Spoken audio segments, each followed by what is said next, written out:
I have been watching, I have been receiving communication even from our principals on something that is very appalling. That as a leader, we are not going to allow it to happen. That the Ministry of Education, the government of Kenya, has sent a circular to our principals, purportedly referring to a Gazette notice of 2015, wanting to reduce capitation to our day schools, day secondary schools, from 22,000 to 12,000 shillings. I want to assure you, as a member of parliament, I will do everything possible within my powers to make the government rescind that decision.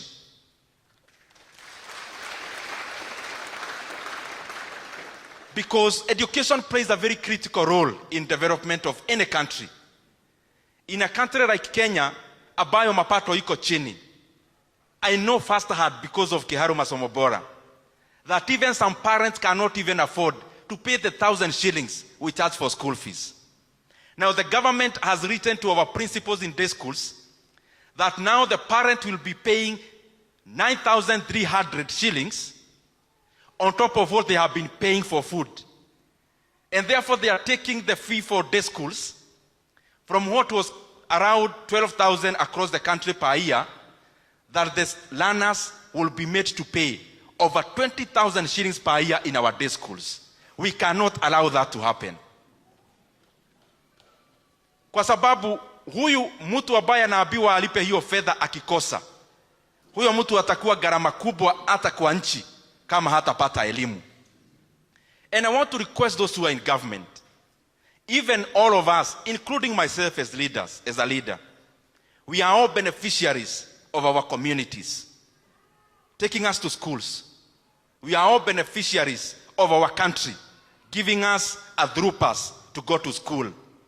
We cannot digress. We cannot go back. And I have seen there is a penchant, there is a concerted effort, almost deliberate, of taking away the free basic education in Kenya. We keep seeing conflicting information. This person in government says this other one says this other one says this. Now the culmination is sending a circular to day schools principals to add school fees from January. I want to request our leaders, all the money we are using to manage politics in Kenya is more than enough to say to our day schools to make even day schools free in Kenya. And we have to get our priorities right. There is no way you'll come, you'll do baraza sponsored by government in the same budget, then you come to tell us that there is no money for capitation for our secondary schools. In Kenya, those who are in government, look at us very clearly. And I'm looking at you directly. We are not going to allow any leader to play around with free basic education in Kenya. We have had our brothers and sisters, trained teachers, qualified graduates, volunteering as interns in our secondary schools, both junior and senior in Kenya, most of them in junior secondary, with a stipend of 17,000 shillings. Their contract, the one they signed with government, was a one-year contract for internship. Now we are almost in December, because now it's November. Schools are opening in January. And TSC is not showing any indication of even being aware that the contracts are coming due this year, the end of this year. The government must confirm to permanent and pensionable terms all the 20,000 interns in our JSS institutions. And if they say there is no budget for that, I have been there. There are many ways of doing it.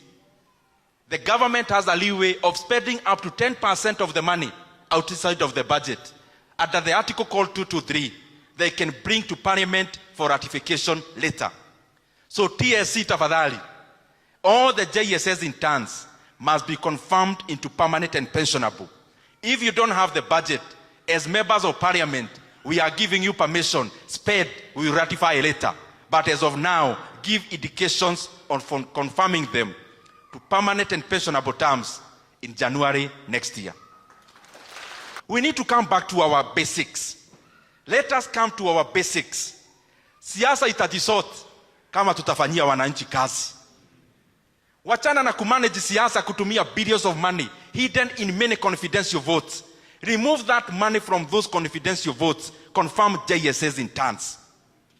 Remove that money of managing politics from those confidential votes and pay capitation for our institutions.